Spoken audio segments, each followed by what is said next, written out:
Support provided by Walters, Papillon, Thomas Cullens, LLC, specializing in business litigation and personal injury cases for over 40 years. A brief background on my automotive credentials. I was a senior vice president at Toyota and was involved in the startup of Toyota's first plant in the United States and as it's expanded. I serve currently on the boards of 2 Fortune 500 companies that are major auto suppliers, AK Steel and BorgWarner. I'm on the board of SSOE, which is a privately held design, engineering, and construction firm that has worked on most of the auto assembly plants built here in the past 2 decades. And I'm on the board of the Center for Automotive Research, which is a leading think tank for the industry located in Ann Arbor. And I've done quite a bit of work in automotive site selection because one of my responsibilities at Toyota was site selection. So I worked on 8 assembly plants. And since I've left Toyota, I've stayed involved in site selection with various parts plants, headquarters, and I've done some reverse consulting for local and state governments. My topic today is disruption in the auto industry. And if you think about it, automobiles play an important part in all of our lives. First of all, did anybody not drive here today? Does anybody here not own a car? An automobile is your largest expenditure, usually after your house. We dated in them. We went to drive-in movies when I was growing up. One of my grandkids was born in the back seat of a Camry. Honest to God. Here in Louisiana, the automotive industry accounts for 84,000 jobs, a lot of it in the dealerships, and I know we have several dealers that are members here. Creates $1 billion in taxes in Louisiana. And most vehicles run on gasoline, so it's really big to the oil industry here. The biggest economic driver in the auto industry are auto assembly plants. One newspaper reporter called an auto assembly plant the slam dunk, the hole-in-one, the royal flush, and the grand slam of economic development all rolled into one. And at the bottom you see some stats of Toyota's San Antonio plant. 5,200 direct jobs, 24,000 spin-off jobs. Every year it creates about $1.9 billion in wages. Louisiana had an assembly plant for 30 years run by GM in Shreveport.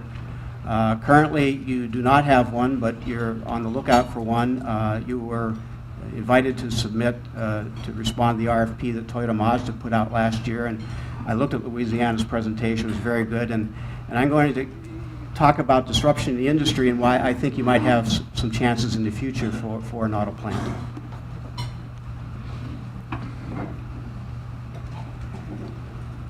If you grew up in the 60s, there was a song, Eve of Destruction by Barry McGuire. It was a protest song, so I've played on those words and I call auto industry Eve of Disruption. Mary Barra on the left, she's the CEO of GM, said that we're going to see more change in the auto industry in the next 10 years than we saw in the last 50. And the guy on the right is Tim Cook of Apple. Apple's working on a self-driving car. And why is the auto industry worried? Because he's got $244 billion in cash. He could buy most of the auto industry if he wanted to. And it's just, he's one of the new entrants coming in and one of the big disruptors in auto. And we have this kind of perfect disruptive storm. Regulations, new technology, new entrants, and a changed political environment. And let me start with that last one.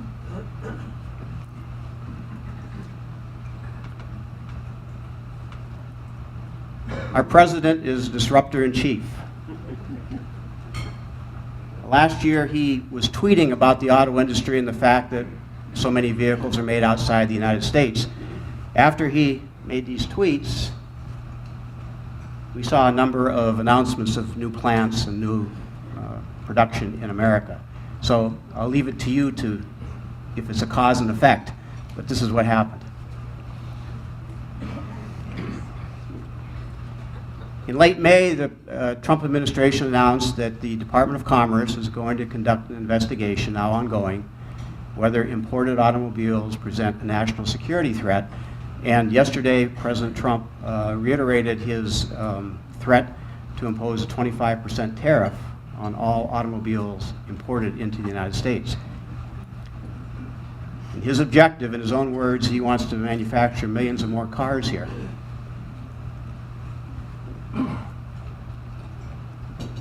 Last year, we imported 8.3 million vehicles into the United States. Most of those were from Mexico and Canada, but also quite a few from Japan, South Korea, and Germany. In addition, we net imported about $57 billion in parts from the countries listed there. So these tariffs open up a can of worms, because some of you are going to probably be hit by retaliatory tariffs that the EU and other countries are putting on. And if they go into effect, they're going to raise the price of cars. And interestingly enough, the entire automotive industry, including the domestics, GM, Chrysler, and Ford, are all opposed to these tariffs. But nevertheless, this president has shown a very strong will on tariffs, and he's going to try to negotiate some deals, et cetera. But I think, and this is just one man's opinion, that my best guess is because of all of this, you're going to see increased automotive investment in the U.S., more assembly plant capacity, more parts plants. That is opportunity for Louisiana in this sector.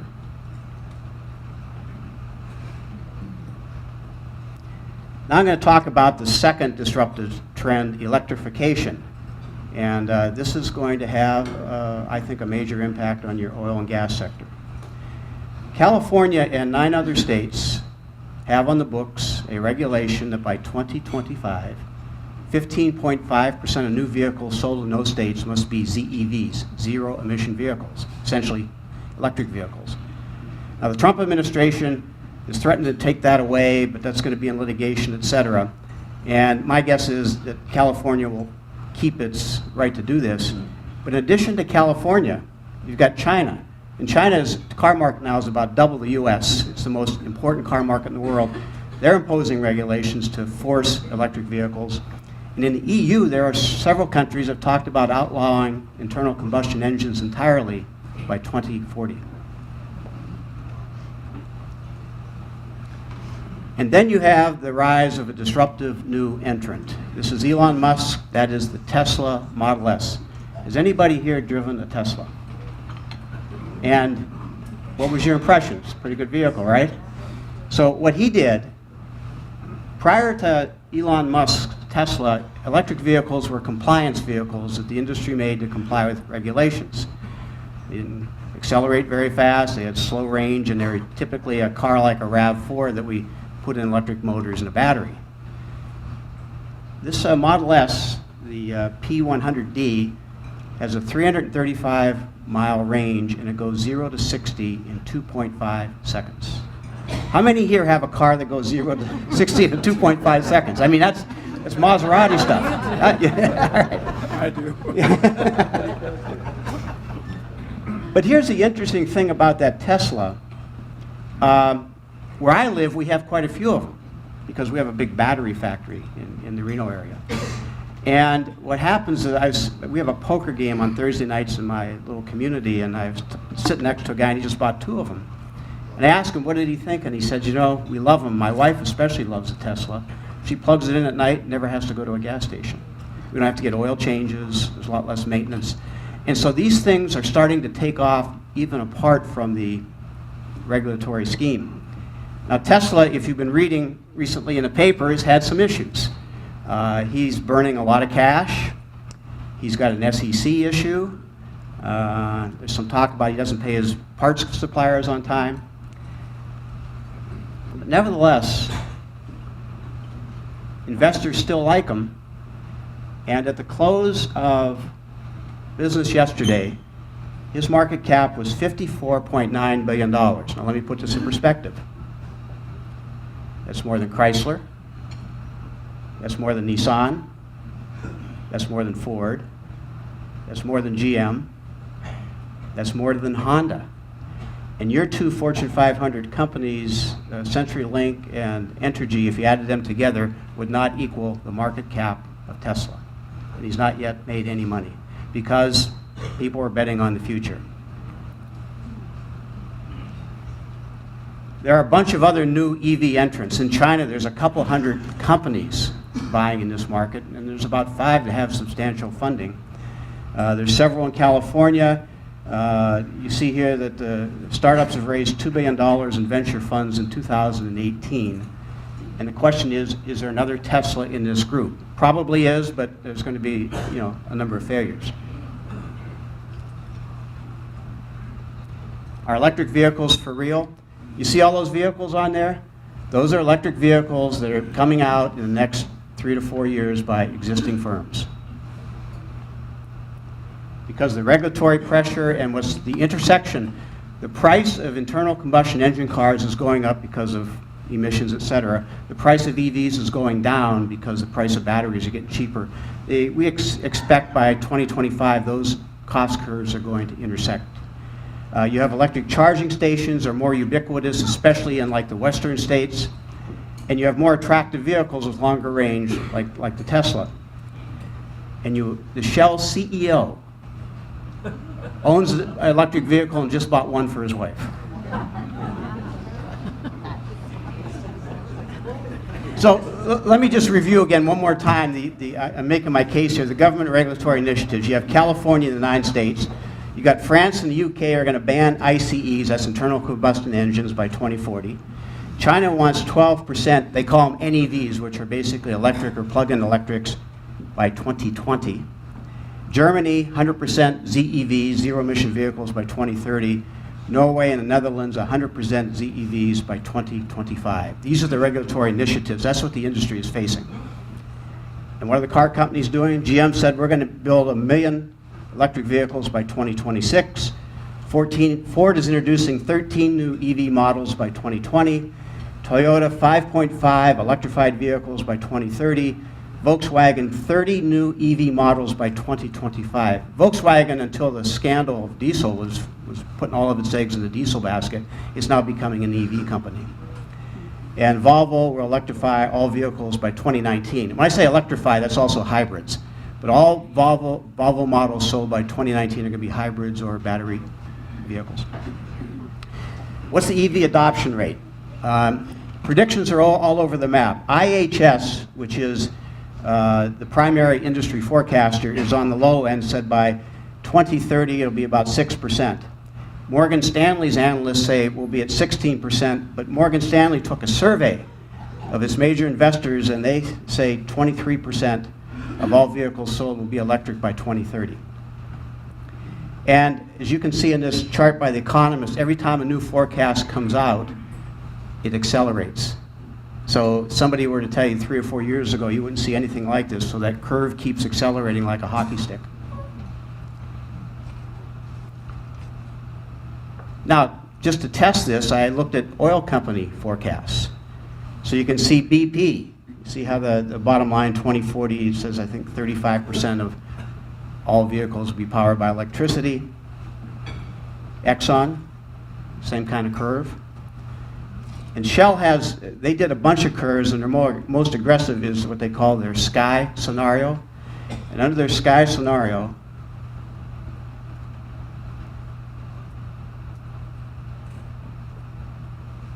and the light purple is electricity, the dark purple is oil. Shell predicts by 2040, it's about 20 years from now, that majority of vehicles are going to be powered by electricity under their sky scenario. Bloomberg Energy predicts that when this happens, you're going to displace about 8 billion gallons of oil a day, 25% of OPEC's output. So that's disruptive. Now, we can argue about the timing, but if I were a betting man, yeah, this stuff is coming. Now, the oil companies and the Saudis are hedging their bets. Exxon, Shell, BP all have interest in EVs. The Saudis have 5% of Tesla, and they may be buying more, or they may buy controlling stake in another EV company called Lucid that's going to scale up in Arizona. Now, making lemonade out of lemons. I live in Reno, Nevada area. In fact, I live in the foothills. Those are a 10,000, 11,000 foot mountain. And Reno for years, well, my parents knew it as a place you got a divorce, and then it became the place you went to game, gamble. And if you watch Reno 9/11, it was not a very nice whatever. When I moved there in 2012, it was a basket case. Our unemployment rate, we hadn't recovered from the Great Recession. Our unemployment rate was higher than everybody else's. And then the Reno civic leaders did a strategy and basically the strategy is to poach off California. Poach advanced manufacturing from the state that's so hard to do anything in. And it paid off when Tesla selected Nevada to host its battery gigafactory, which will, it's basically still under construction, it's operating, but it keeps growing. It'll be a $5 billion investment and 6,500 jobs. And now the kind of headlines you see in Reno, can we handle success? Because now we have all those issues associated with growth, traffic, housing prices increasing, et cetera. But that's a much better problem than the other one.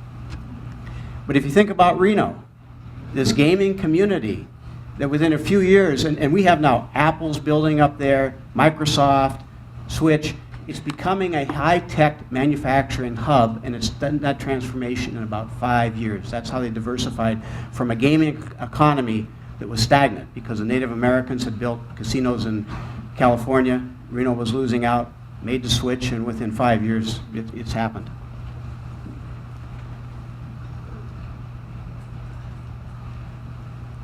Projections are we're going to need about 10 more battery gigafactories by the year 2025 around the world. Probably a couple in the US. Why not Baton Rouge? Now, if you have any other doubts about this adoption rate for EVs, I want to show you two pictures. And I stole this from somebody. There's some futurist used this, and he got it from Morgan Stanley. But this is a picture taken Easter Sunday, year 1900, Fifth Avenue, New York. Can you spot the horse, or the car? It's right there, one car.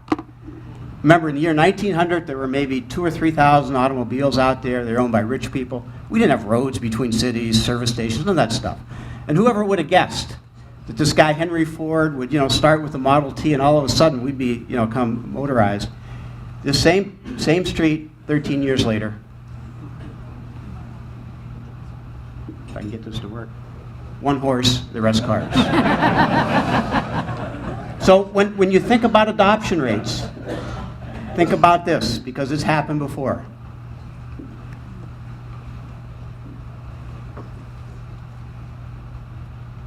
The third disruptive trend is technology.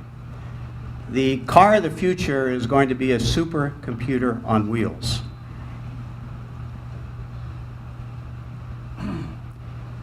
This is something done by the Center for Automotive Research at Clemson. These are all the electronic gadgets on a car today. Hardly any of those existed 30 years ago, even 20 years ago. This shows the lines of software in a high-end luxury car compared to a Boeing 787 and a jet fighter. I'm not making this stuff up. This is true. Now, tomorrow's vehicle is going to have 6 times the software code of today's vehicles. And this is Intel's projection of how chips are going to increase that we put into the cars. Right now, I think there's like 100 microprocessors in a car, and that number is just going to increase phenomenally. So Silicon Valley is becoming a big player. Apple's got a project. Google's got a company called Waymo. There's a whole bunch of stuff going on in Silicon Valley because they want to control the operating system of vehicles. I counted here, Automotive News did a survey, and there's like 115 different companies in Silicon Valley in some stage working on automobiles. Some of these companies are startups. Some will want to scale up. They aren't going to scale up in California. It's too expensive. They'll be looking for places to produce their components or whatever. And it could be a lower cost state like Louisiana.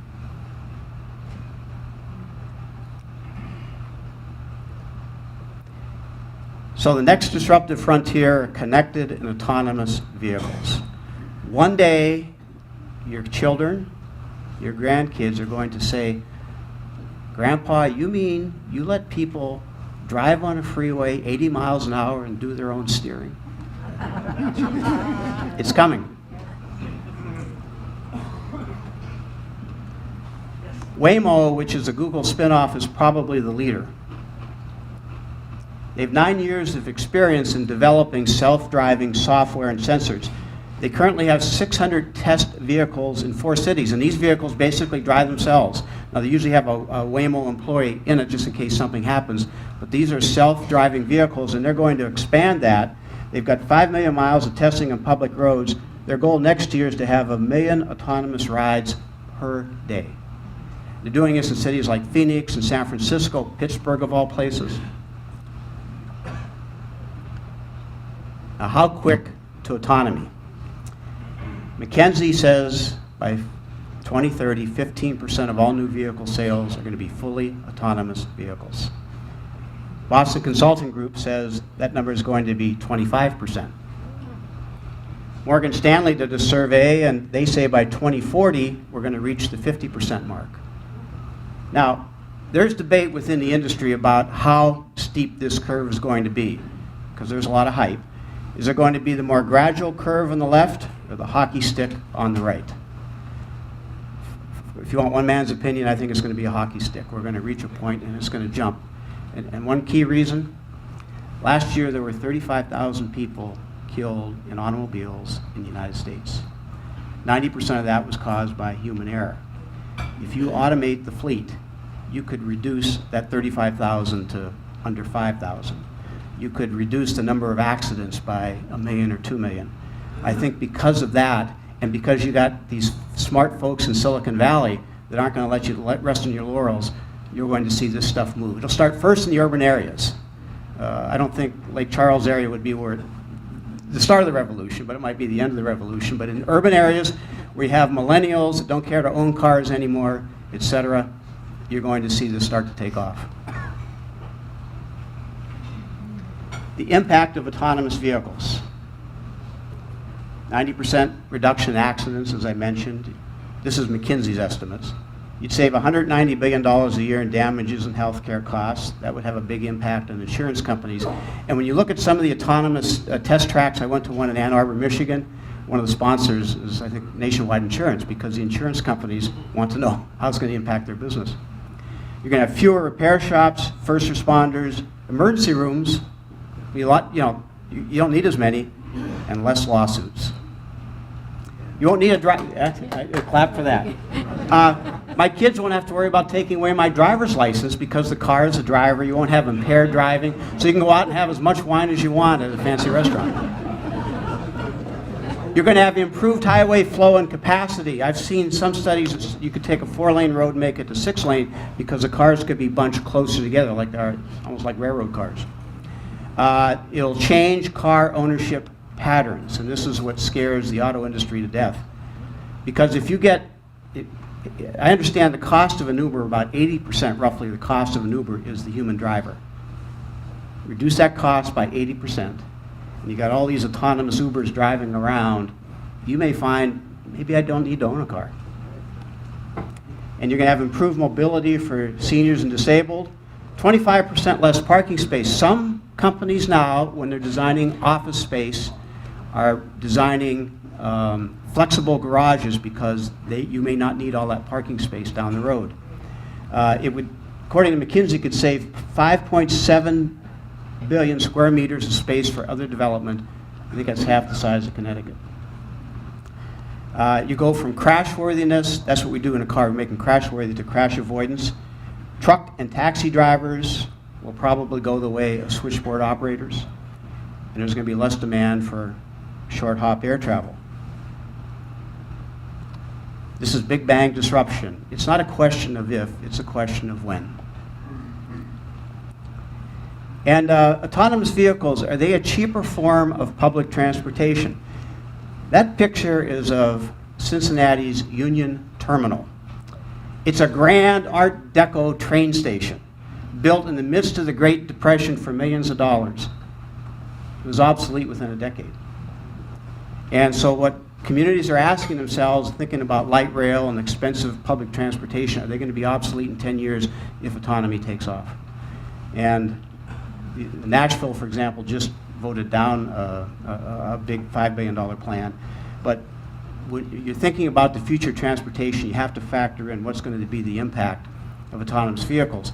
I like to, when I go to different cities, I like to look at buses.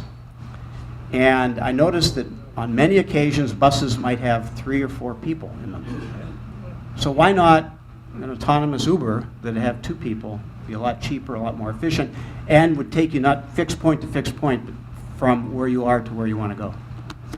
Anyway, it's food for thought. This is a lot of speculation, et cetera. So opportunities in the disrupted auto industry. These startups and new entrants, something to, if I were in charge of economic development for Louisiana, by the way, you have a very good guy, Don Pearson. I know him well, great guy. I'd be developing networks, those Silicon Valley companies that I mentioned. Battery plants, electric motors, software, and cybersecurity. Because as cars depend more on software, cybersecurity becomes a big issue. This is an area that Louisiana is really starting to make some strides. That big announcement of the company in New Orleans, the IBM thing up here, I think you had something at CenturyLink.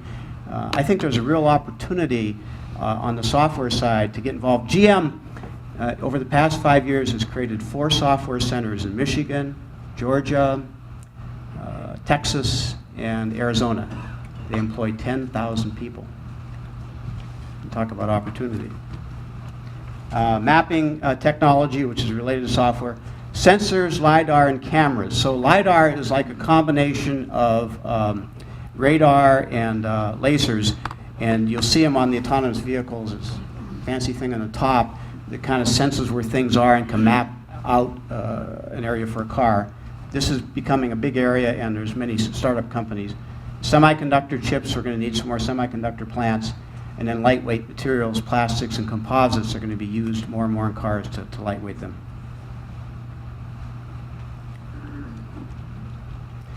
One of my favorite songwriters is Bob Dylan. And one of his songs is "Times Are Changing," and that's how you could best describe the auto industry. How many millennials are in this room? Let me put that. How many under 40? How many under 40? Okay, of those of you under 40, does anybody know who that is? Under 40? Huh? No. It's Casey Stengel.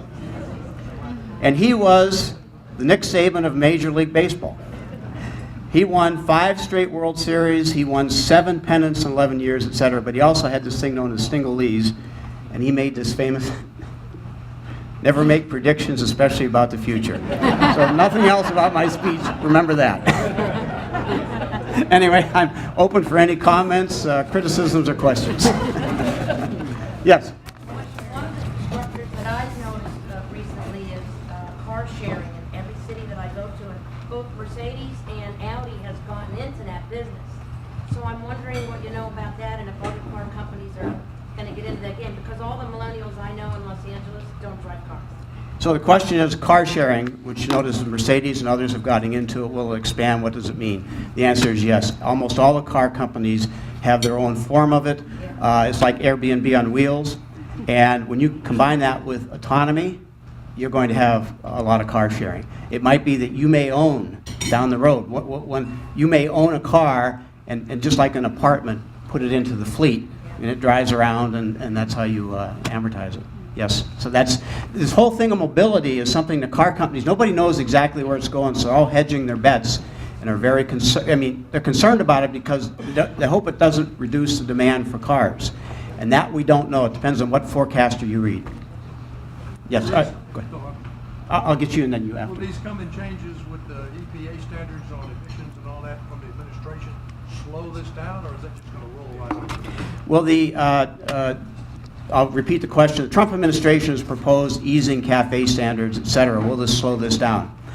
It could, a little bit, but we had one of our board meetings, we had one of the major car companies executives come in and talk to us, and we asked them that same question. He said, we got to design for around the world.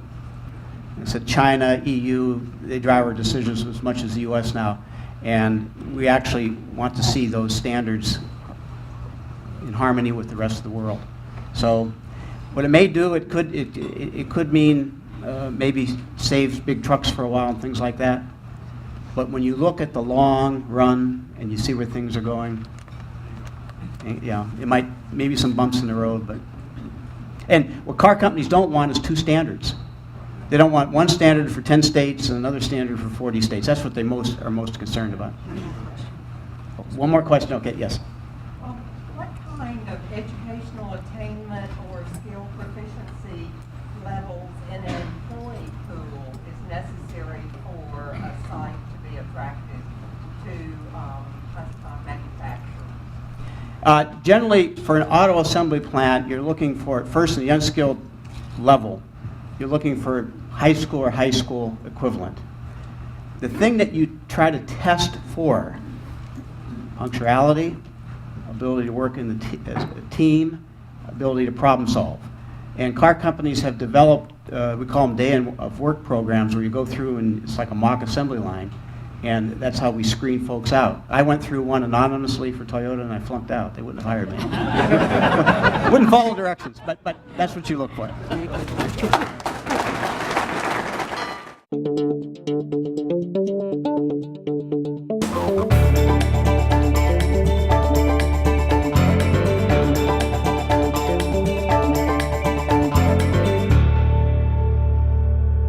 Support provided by Walters, Papillon, Thomas Cullens, LLC, specializing in business litigation and personal injury cases for over 40 years.